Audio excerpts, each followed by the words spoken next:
చాలా coaching centres ఏం చేస్తుంటాయంటే once demo క్లాస్‌లోకి వెళ్ళిన తర్వాత నీకు ఇంకా వాళ్ళు మిరాకిల్స్ జరిగిపోతాయి మా ఇన్‌స్టిట్యూట్‌లో జాయిన్ అవుతే. నీకు ఫిఫ్త్ క్లాస్ మ్యాథ్స్ వచ్చా? సాఫ్ట్‌వేర్ జాబ్ వచ్చినట్టే.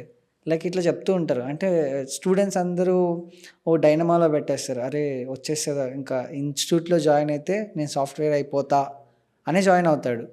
But at the same time ఏమవుతుందంటే 1 మంత్, 2 మంత్స్ అయిపోయిన తర్వాత ఆ ఇన్‌స్టిట్యూట్‌కెళ్తే అలా ఉండదు. టోటల్ చేంజ్ ఉంటది. సో, దీన్ని ఎలా చూసుకోవాలి ఒక స్టూడెంట్? స్టూడెంట్ అనేవాళ్ళు ఫస్ట్ హ్మ్. నేనేదో కోచింగ్ ఇన్స్టిట్యూట్లో జాయిన్ అయ్యా అంటే నాకు జాబ్ వస్తుంది అనే మైండ్ సెట్ నుంచి బయటికి రావాలి. హ్మ్. నువ్వు ఇన్స్టిట్యూట్లో జాయిన్ అయ్యాలంటే జాబ్ రాదు ఫస్ట్ థింగ్. ఓకే. నువ్వు ఇన్స్టిట్యూట్లోకి వెళ్ళి ఏం చేసావు ఏం నేర్చుకున్నావు అనే దాని మీద డిపెండ్ అయి ఉంటుంది. హ్మ్. ఇప్పుడు మనం కాలేజీలో జాయిన్ అవుతాం, 4 ఇయర్స్ చదువుతాం, హ్మ్. జాబ్ వచ్చిందా రాలేదు కదా. ఓకే. అది మనం ఒక 3 మంత్స్ ఉండేసి నాకు జాబ్ రావాలని ఎక్స్పెక్ట్ చేయడం it is very wrong first. హ్మ్.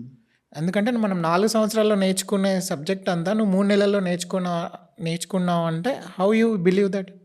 హ్మ్. అది పాయింట్ కాదు అక్కడ. ఫస్ట్ థింగ్ ఏంటంటే మనం ఎంతవరకు ప్రొడక్టివ్గా నేర్చుకున్నాం అనేది ఇంపార్టెంట్. డైలీ నువ్వు 4 గంటలు స్పెండ్ చేయాలి టైం. 2 అవర్స్ క్లాస్ ఉంటే ఒక 4 అవర్స్ ప్రాక్టీస్ చేయాలి దాన్ని.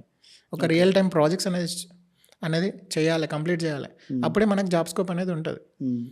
ఇన్స్టిట్యూట్ వాళ్ళు చెప్తారు వాళ్ళ బిజినెస్ ఏంటి, మిమ్మల్ని జాయిన్ చేయడం వాళ్ళ బిజినెస్, వాళ్ళ పని వాళ్ళు చేస్తారు. బట్ బెటర్ థింగ్ ఏంటంటే మీరు you have to spend lot of time in the lab.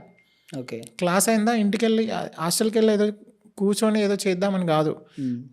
Class అయిందా ల్యాబ్లో టైం స్పెండ్ చేయడం, ట్రైనర్తో ఇంటరాక్ట్ అవ్వడం, మల్టిపుల్ ప్రాజెక్ట్స్లో ఇన్వాల్వ్ అవ్వడం, పోర్ట్ఫోలియో బిల్డ్ చేసుకోవడం, ఇలాంటివి చేస్తే జాబ్ వచ్చే ఛాన్సెస్ ఎక్కువ ఉంటాయి. హ్మ్. అది 1-2 మంత్స్లో బబుల్ అంటే ఆ బబుల్ ఇట్లా క్రియేట్ అవుతుంది. క్రియేట్ అయినప్పుడు టప్ ఉంటుంది.